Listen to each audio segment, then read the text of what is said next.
Okay, good morning everyone. तो last class हमने end किया था electrolysis of weak binary electrolyte. ठीक है, अब देखो, इससे पहले आप लोग को पढ़ाया गया था केमिकल इक्विलिब्रियम। जिस तरह केमिकल इक्विलिब्रियम में हम बोलते हैं डिग्री ऑफ डिसोसिएशन, उसी तरह सेम हम आयनिक इक्विलिब्रियम में क्या बोलते हैं, डिग्री ऑफ आयोनाइजेशन, जहां दोनों का डिफिनीशन सेम है।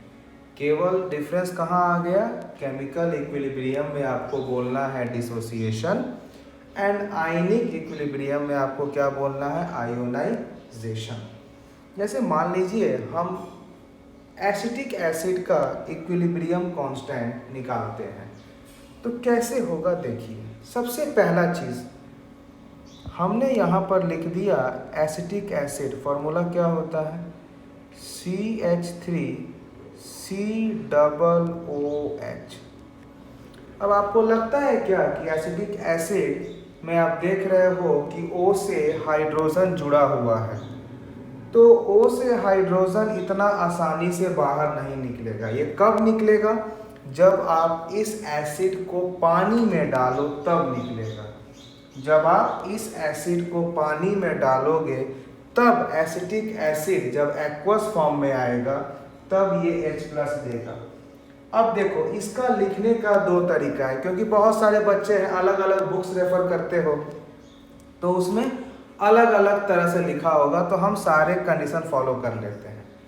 हमने क्या बोला कि मैं एसिडिक एसिड में अगर वाटर डालता हूँ तो इसको आप ऐसे भी लिख सकते हो, एसिटिक एसिड प्लस H2O, या आप इसको एक लाइन में ऐसे भी लिख सकते हो, acetic acid in aqueous form. तो आप इसको दोनों तरह से लिख सकते हो, दोनों तरह से हमारा आंसर सेम आएगा। चलिए हम एक एक करके सॉल्व करेंगे इक्विलिब्रियम पर और इसका हम के इक्विलिब्रियम को फाइंड करेंगे। ठीक है, चलिए सबसे पहले हम इसको लेते हैं, फिर हम इसको लेंगे। आया समझ में? देखिए, हम सबसे पहले ले रहे हैं CH3COOH।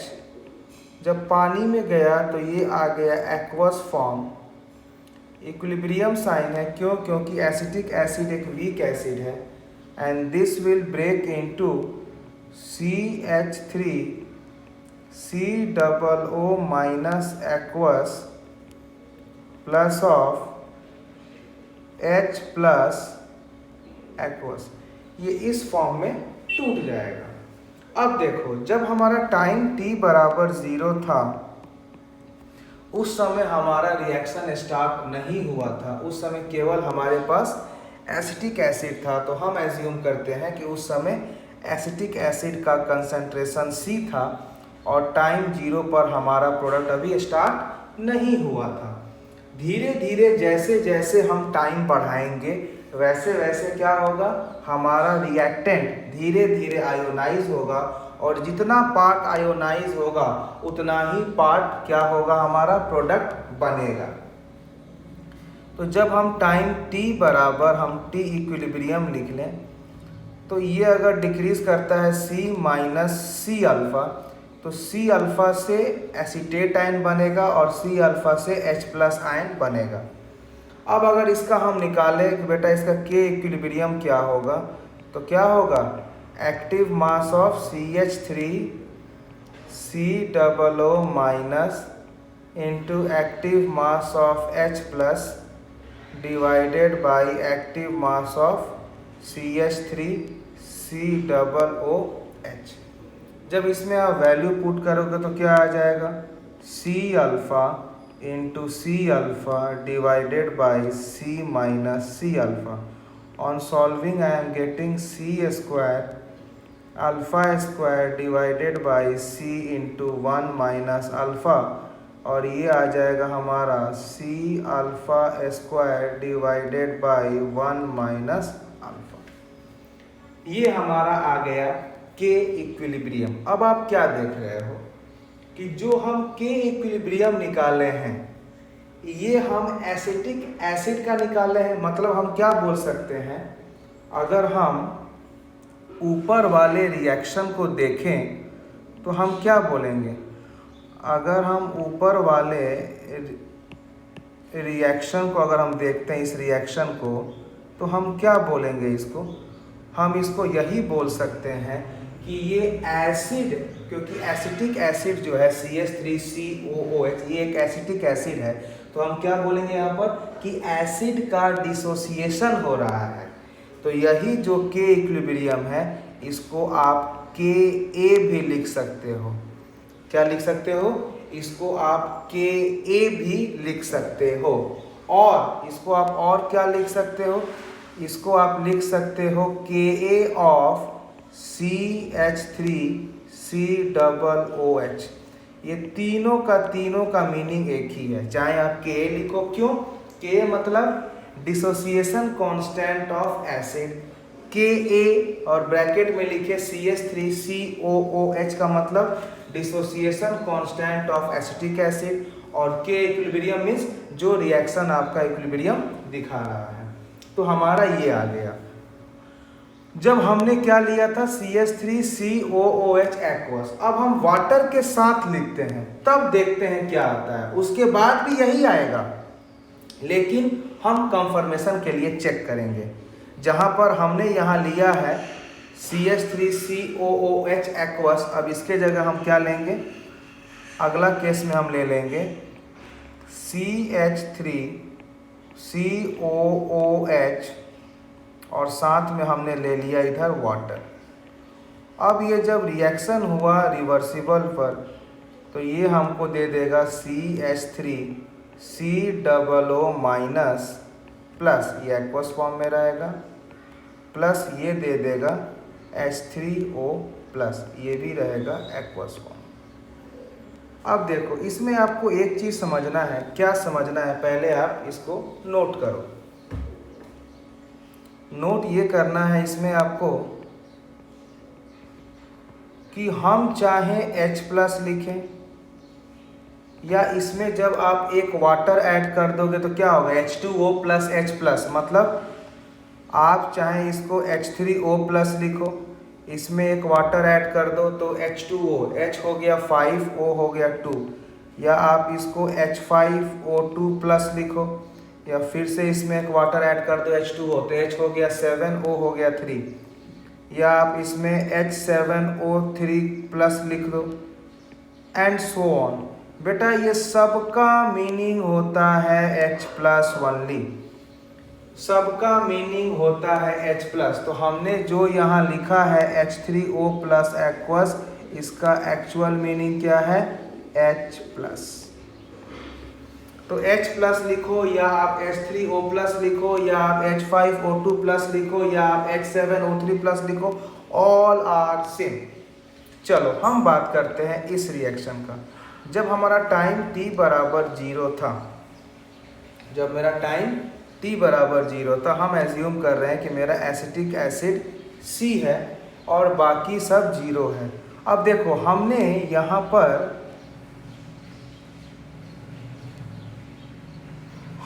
यहाँ पर वाटर के जगह कुछ नहीं लिखा। क्यों? क्योंकि अरे भैया वाटर तो एक्सेस में है, हमें तो वही लिखना है जो हमें चेंजेस दिखे। वाटर यहाँ पर क्या होता है एक्सेस में होता है। जैसे मान लो आप यहाँ से अगर सी बीच गए और एक गिलास पानी लेके घर आ गए तो क्या होगा, सी बीच का पानी कम हो जाएगा? नहीं, हम इक्विलिब्रियम में उन्हीं का कंसंट्रेशन लिखते हैं जिनका चेंजेस हमें दिखे। तो वाटर इतना एक्सेस में है कि इसका चेंज हमें नहीं दिखेगा। तो जब टाइम t बराबर 0 था तो हमारा एसिटिक एसिड जो था इसका कंसंट्रेशन C, बाकी सब 0। धीरे धीरे जैसे जैसे हमारा टाइम इक्विलिब्रियम बढ़ते गया, एसिटिक एसिड हो गया C माइनस C अल्फ़ा, ये हो गया C अल्फ़ा और ये भी हो गया C अल्फ़ा। जब हम सॉल्व करेंगे तो क्या आ जाएगा, K इक्विलिब्रियम बराबर CH3COO minus H3O plus divided by CH3 COOH, और ये क्या आ जाएगा, ये आ जाएगा C alpha into C alpha divided by C minus C alpha, C A हो जाएगा C square alpha square C into 1 minus alpha is equal to C alpha square by 1 minus alpha. तो अब क्या देख रहे हो कि दोनों केस में हमारा वैल्यू सेम आ रहा है। तो आप चाहे एसिटिक एसिड एक्वस लिखो या एसिटिक एसिड प्लस वाटर, दोनों का बात क्या है, बराबर है। और इसको हम क्या लिख सकते हैं, Ka ऑफ CH3COOH, मतलब equilibrium constant of acid, acetic acid. आया समझ में? चल नेक्स्ट हम बात करेंगे इक्विलिब्रियम कांस्टेंट ऑफ बेस। हमने एसिड का बात कर लिया, अब हम बात करेंगे equilibrium constant of base. Next I am going to focus equilibrium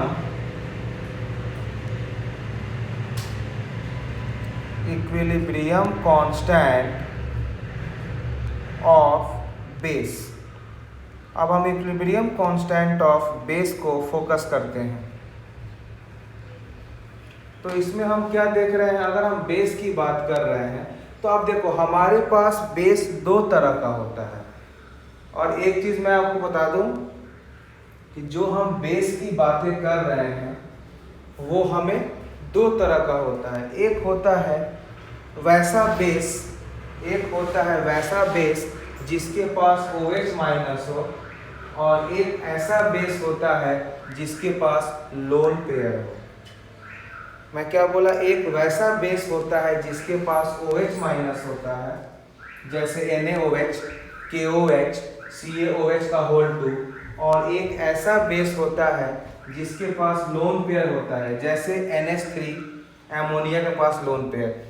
तो हम यहाँ पर इक्विलिब्रियम कांस्टेंट जो बेस का बात करेंगे, इसको हम दो पार्ट में डिवाइड करेंगे। पहला हम वो बेस की बात करेंगे जिसमें हमारा OH माइनस होता है, और दूसरा हम वो बेस की बात करेंगे जिसमें हमारा OH माइनस एब्सेंट होता है। यही दो तरह के हम बेस की बात करेंगे। तो पहला पॉइंट हम ये बात कर रहे हैं जिसमें हमारा बेस में OH है। फर्स्ट हम क्या बात कर रहे हैं, base with OH minus. First हम बात कर रहे हैं बेस विथ OH माइनस। अब देखिए हमने OH माइनस वाला कोई भी एक बेस ले लिया, जैसे हमने ले लिया इधर NH4OH। आपको पता है बेस तभी आयंस में टूटेगा जब ये एक्वस फॉर्म में, मतलब जब इसमें आप पानी डाल रहे हो। तो हमने इसको ले लिया एक्वस फॉर्म में। ये इक्विलिब्रियम में कैसे ब्रेक करेगा, NH4 plus aqueous plus of OH minus aqueous, ऐसे ब्रेक करेगा। अब देखो जब हमारा टाइम t बराबर 0 था तो उस समय तो केवल हमारा बेस था, उस समय रिएक्शन स्टार्ट नहीं हुआ था, तो उस समय हमारा प्रोडक्ट का फॉर्मेशन नहीं हुआ था। धीरे धीरे जब हम टाइम t को बढ़ाते गए एट इक्विलिब्रियम, तो हमारा NH4OH को हम बोलते हैं एमोनियम हाइड्रोक्साइड। ये जितना परसेंटेज से डिक्रीज होगा उतना ही एमोनियम आयन बनेगा और उतना ही हाइड्रोक्साइड आयन बनेगा। अब आप अगर इसका निकालते हो K इक्विलिब्रियम, तो ये क्या हो जाएगा, active mass of product by active mass of reactant. तो यहाँ क्या हो जाएगा, ये हो जाएगा हमारा NH4 plus OH minus divided by NH4OH। जब इसको सॉल्व करोगे तो क्या आएगा, C alpha divided by C minus C alpha. Further पूरा सॉल्व करने पर क्या आएगा, ये C square alpha square by C into 1 minus alpha. ये फिर क्या आ जाएगा, C alpha square divided by 1 minus, ये हमारा आ गया सॉल्व करने पर। अब देखो, आप देख रहे हो कि ये जो ऊपर में हमने जो ये रिएक्शन लिखा, आप क्या देख रहे हो, आप ये देख रहे हो कि ऊपर में जो हमने रिएक्शन लिखा है, ये हम क्या दिखा रहे हैं कि हमारा एक बेस अपने आयंस में टूट रहा है। तो इसी हम के इक्विलिब्रियम को हम Kb लिख सकते हैं, और हम क्या लिखेंगे, Kb ऑफ NH4OH। तीनों सही है, आपको जैसा लगेगा, हम बोलेंगे जो है वही लिखो ताकि आपको समझ में आए। अगर एसिड है तो Ka लिखो, अगर बेस है तो आप Kb लिखो। आया समझ में? चलो अब हम दूसरा केस वो बात करेंगे बेस में जहाँ पर OH माइनस नहीं है, तो क्या होगा, लोन पेयर होगा। चलो हम बात करते हैं। सेकेंड केस की हम बात करते हैं, base without OH, base without OH, वैसा बेस जिसमें OH नहीं है। हमने ले लिया NH3। अब जब NH3 आपने ऐसे ले लिया तो इसका आयोनाइजेशन नहीं होगा। अगर आपने सिंपली अमोनिया गैस को सोचा कि आयोनाइज कराएं तो ये आयोनाइज नहीं होगा। इसके लिए क्या करना पड़ेगा आपको, इसको पहले वाटर में डिसॉल्व करके इसको एक्वस में कन्वर्ट करना पड़ेगा, फिर जाके ये आयोनाइज होगा। तो हम क्या करेंगे, यही जब हम अमोनिया को जब हम वाटर में डाल देंगे, अब ये ब्रेक करेगा। कैसे? क्योंकि देखो वाटर टूट जाता है H+ एंड OH माइनस, और अमोनिया के पास एक लोन पेयर है, तो ये H+ को अपने तरफ पुल कर लेगा और ये बना लेगा NH4+ एक्वस, और साथ में ये रिलीज करेगा OH माइनस एक्वस। जब अमोनिया ने H+ को लिया तो ये NH4 बन गया। अब प्लस क्यों आ गया? क्योंकि आपको पता है कि अमोनिया केवल 3 बॉन्ड बनाता है। अगर लिमिट से अधिक चौथा बॉन्ड बनाएगा तो उस पर साइन क्या आ जाएगा, पॉजिटिव। अब इसका अगर हम निकालते हैं K इक्विलिब्रियम, तो ये क्या हो जाएगा, ये हो जाएगा ammonium plus into OH minus divided by NH3। हम वाटर क्यों नहीं लें? क्योंकि वाटर हमारा एक्सेस है, और वाटर इतना एक्सेस में है कि इसका चेंजेस हमें नेगलेक्ट लगेगा। हम फिर से वही बात बोल रहे हैं, अगर आप समुद्र से जाके 1 गिलास पानी आप लेकर घर आ जाओ तो उससे समुद्र की पानी कम नहीं होगी। वही बात है, यहाँ वाटर आप इतना एक्सेस में लेते हो कि वाटर की जो चेंज होती है वो आपको दिखाई नहीं देता है। तो पहले अगर हम ये बात करें कि मान लो कि ये अगर हमारा C था तो ये 0 0, और टाइम पर ये हो जाएगा C माइनस C अल्फ़ा, तो ये होगा C अल्फ़ा, ये होगा C अल्फ़ा। तो वैल्यू क्या आ जाएगा हमारा, NH4C alpha by C alpha into C minus C alpha. On solving you are going to get C square alpha square divided by C into 1 minus alpha. Further ये क्या आता है, ये आता है C into alpha square by 1 minus alpha. अब यही जो K इक्विलिब्रियम है, इसको आप क्या लिख सकते हो, आप देख रहे हो कि ये रिएक्शन किसका है, ये रिएक्शन हमारा अमोनिया का है। तो इसको क्या लिखेंगे हम, इसको लिखेंगे Kb ऑफ NH3।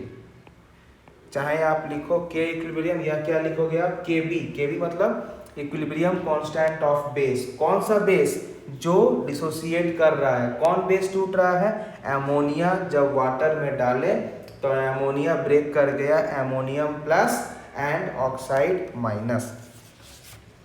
तो मेरे ख्याल से धीरे धीरे आपको समझ में आ गया कि Ka और Kb में क्या डिफरेंस है। Ka मतलब क्या होगा, equilibrium constant for acid, Kb मतलब equilibrium constant for base, and Keq मतलब equilibrium constant of any reaction. ठीक है, चलो अब मान लो जैसे कुछ आपको एक हम क्वेश्चन दे रहे हैं और आपसे हम बोले कि बेटा इसका निकालो तो क्या होगा Kb, तो क्या देखोगे, मान सपोज हमने एक क्वेश्चन दे दिया आपको, हमने आपको अगर ये एक क्वेश्चन दे दिया इसका क्या नाम है? इसका नाम है pyridine. It's name is pyridine. हमने पिरिडीन में क्या किया? वाटर लगा दिया एट इक्विलिब्रियम। तो क्या होगा? आप देख रहे हो पिरिडीन एमोनिया N है, N के पास एक लोन पेयर है, तो पिरिडीन एक बेस है। कौन सा base? It is not a base with OH, it is a base with lone pair. तो हमारा जो वाटर है ये ब्रेक करेगा H plus and OH minus, तो pyridine will convert to pyridinium ion NH, इस पर प्लस एक ये बनेगा और साथ में ये बन जाएगा OH माइनस। ये दोनों के दोनों किस फॉर्म में होंगे? एक्वस फॉर्म में होंगे। फिर वही है, टाइम t बराबर 0 पर ये C, ये 0 0, वाटर को नहीं लेंगे, क्यों? क्योंकि वाटर इसमें एक्सेस में है। फिर क्या होगा? C माइनस C अल्फ़ा, ये होगा C अल्फ़ा, ये होगा C अल्फ़ा। अब हम डायरेक्ट लिख दें कि KB of pyridine, KB of pyridine, और इसको सिंबल में कैसे लिखते हैं? PY। एग्जाम में यही PY लिखा रहेगा, तो आप समझ जाना कि पिरिडीन है, कोई बताएगा नहीं आपको। तो KB ऑफ पिरिडीन या PY is equal to K equilibrium बराबर क्या हो जाएगा? C alpha into C alpha by C minus C alpha, और ये हो जाएगा C alpha square by 1 minus alpha.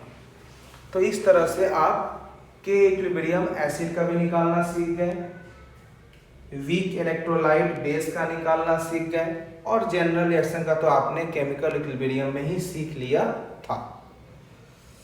अब इसमें एक आता है एसिड बेस थ्योरी, क्योंकि बहुत महान महान लोग एसिड बेस का कॉन्सेप्ट दे के गए थे। तो next we are going to focus on acid base theory. अगला हम जा रहे हैं बात करने आपको acid base theory. Acid base theory क्या होती है?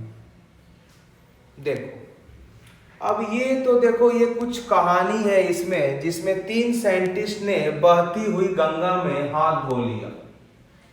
सबसे पहले आए थे आर्हेनियस। अब देखिए, आपको एक हम लाइन बोल देते हैं, हर एक इंसान एक दूसरे का चापलूसी करने में आगे होता है। वही एसिड के साथ भी हुआ। कैसे? सुनो। सबसे पहले आर्हेनियस जी आए थे। The first scientist was Arrhenius, ARRHENIUS। Arrhenius ने क्या बोला कि एसिड एक वैसा सब्सटेंस है जिसको अगर आप पानी में डाल दोगे तो ये H प्लस देगा, और अगर बेस को आप पानी में डाल दोगे तो ये OH माइनस देगा। इन्होंने क्या बोला? एसिड एक वैसा सब्सटेंस है जिसको पानी में डाल देने पर H प्लस देगा, और बेस एक वैसा सब्सटेंस है जिसको पानी में डाल देने से OH माइनस देगा। इन्होंने इतना ही कॉन्सेप्ट देकर चला गया। तो जब चला गया तो बहुत दिन तक चलते गया, बहुत दिन तक इसी को लोग फॉलो करते गए। तो हम भी फॉलो किए, आप भी फॉलो किए। तो चलिए हम लिखते हैं डिफिनीशन। आर्हेनियस क्या बोला कि एसिड्स आर दो सब्सटेंस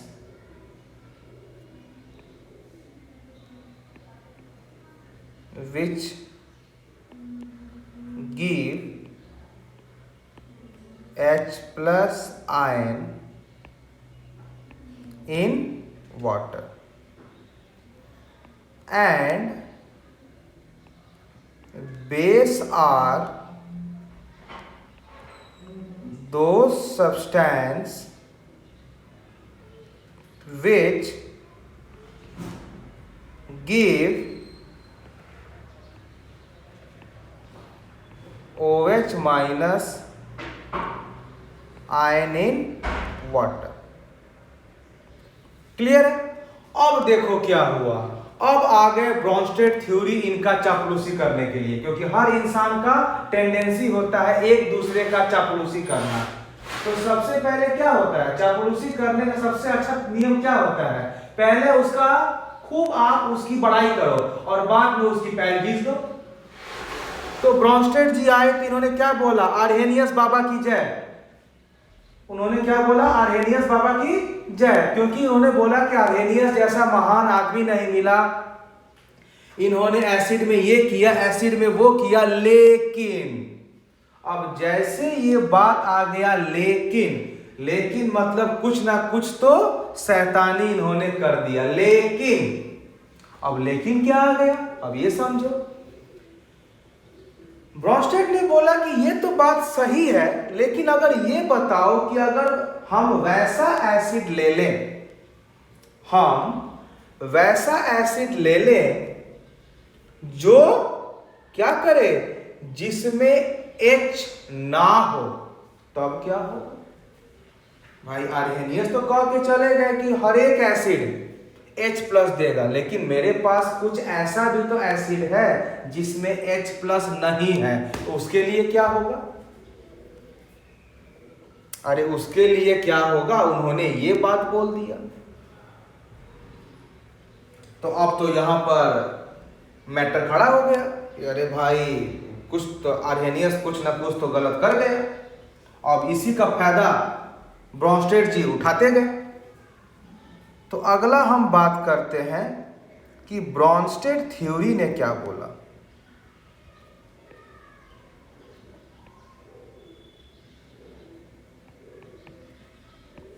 ब्रॉन्स्टेड थ्योरी इसको हम क्या बोलते हैं, प्रोटॉन थ्योरी। ब्रॉन्स्टेड थ्योरी को हम क्या बोलते हैं, प्रोटॉन थ्योरी। अब ब्रॉन्स्टेड ने क्या बोला, ब्रॉन्स्टेड ये बोला कि नहीं ये उतना सही नहीं था, लेकिन जितना दिए थे उतना ठीक था। तो अब लोग पूछा अरे भाई तो सही तो बताओ, सही क्या है। तब ब्रॉन्स्टेड ने बोला कि एसिड वो सब्सटेंस है जो प्रोटॉन को डोनेट करता है, और बेस वो सब्सटेंस है जो प्रोटॉन को एक्सेप्ट करता है। अब ब्रॉन्स्टेड ने तो ये बात बोल दिया, सब बोला ब्रॉन्स्टेड की जय, ब्रॉन्स्टेड की जय, मतलब ब्रॉन्स्टेड ने कुछ नया थ्योरी दिया। उसने सीधे यही बोल दिया कि एसिड एक वो सब्सटेंस है, आप लोग लिखो जो हम बता रहे हैं, आप लिखो, acids are those substances which have the tendency to donate proton, whereas base are those substances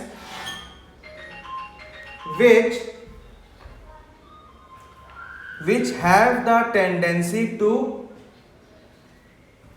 accept क्या, प्रोटॉन। अब भाई ब्रॉन्स्टेड के तो काम हो गई, अब आ गए हमारे लेविस साहब ने आ गया। अब आ गया हमारा लेविस थ्योरी। लेविस ने भी बोला कि भाई ब्रॉन्स्टेड तो बहुत सही काम किया था, लेकिन फिर से लेकिन आ गया। उसने क्या बोला कि एसिड वो सब्सटेंस है जो इलेक्ट्रॉन पेयर को एक्सेप्ट करता है। लिखो, लेविस ने क्या बोला कि एसिड वो सब्सटेंस है जो इलेक्ट्रॉन पेयर को एक्सेप्ट करता है, और बेस वो सब्सटेंस है जो इलेक्ट्रॉन पेयर या लोन पेयर को डोनेट करता है। तो ये तीन थ्योरी था, किसका किसका, Arrhenius theory, Bronsted theory and Lewis concept. हम फिर से बोल देते हैं, आर्हेनियस क्या बोला, एसिड वो सब्सटेंस है जो H प्लस देगा पानी में, बेस वो सब्सटेंस है जो OH माइनस देगा पानी में। ब्रॉन्स्टेड ने क्या बोला, एसिड वो सब्सटेंस है जो प्रोटॉन को डोनेट करेगा, बेस वो सब्सटेंस है जो प्रोटॉन को एक्सेप्ट करेगा। लेविस ने क्या बोला कि एसिड वो सब्सटेंस है जो इलेक्ट्रॉन पेयर को एक्सेप्ट करेगा, बेस वो सब्सटेंस है जो इलेक्ट्रॉन पेयर